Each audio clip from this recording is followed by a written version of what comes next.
പാകിസ്ഥാനിൽ കഴിഞ്ഞദിനമുണ്ടായ വെള്ളപ്പൊക്കത്തിൽ 344 പേർ മരണപ്പെട്ടതായി റിപ്പോർട്ടുകൾ. 150-ലധികം പേരെ ഇപ്പോഴും കണ്ടെത്താനായിട്ടില്ല.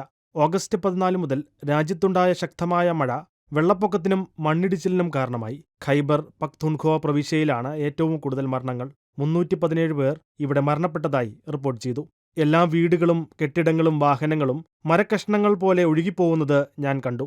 മലമുകളിലെത്തി താഴേക്ക് നോക്കിയപ്പോൾ എന്റെ ഭവനം കാണാനില്ലായിരുന്നു. വെള്ളപ്പൊക്കത്തിൽ 25 ബന്ധുക്കളെ നഷ്ടപ്പെട്ട ബുണർ ജില്ലയിലെ ഒരു സ്കൂൾ അധ്യാപകനായ സുലൈമാൻ ഖാൻ പറഞ്ഞു. ബുണറിൽ 150-ലധികം പേരെ കാണാതായിട്ടുണ്ട്. അവിടെ കുറഞ്ഞത് 208 പേർ കൊല്ലപ്പെടുകയും 10 മുതൽ 12 വരെ ഗ്രാമങ്ങൾ ഭാഗികമായി മണ്ണിനടിയിലാവുകയും ചെയ്തുവെന്ന് ഉദ്യോഗസ്ഥർ പറഞ്ഞു. അവർ വീടുകളുടെ അവശിഷ്ടങ്ങൾക്കിടയിൽ കുടുങ്ങിപ്പോവുകയോ വെള്ളപ്പൊക്കത്തിൽ ഒലിച്ചുപോവുകയോ ചെയ്തേക്കാം. ഖൈബർ പഖ്തൂൺഖ്വയിലെ ദുരന്ത നിവാരണ അതോറിറ്റിയുടെ തലവൻ അസ്ഫന്ത്യാർ ഘട്ടക് പറഞ്ഞു.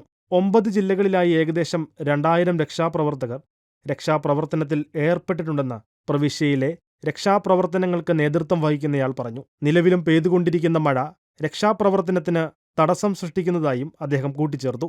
ദുരന്തം കണ്ണീരിലാഴ്ത്തിയ ജീവിതങ്ങൾക്കായി കഴിഞ്ഞ ദിനം ലിയോ 14-മൻ പാപ്പ പ്രാർത്ഥിച്ചിരുന്നു.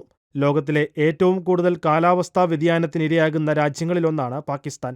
2022 ഇവിടെയുണ്ടായ വെള്ളപ്പൊക്കം രാജ്യത്തിന്റെ 1/3 ഭാഗത്തെ വെള്ളത്തിനടിയിലാക്കുകയും ഏകദേശം 1700 പേരുടെ മരണത്തിന് കാരണമാവുകയും ചെയ്തിരുന്നു.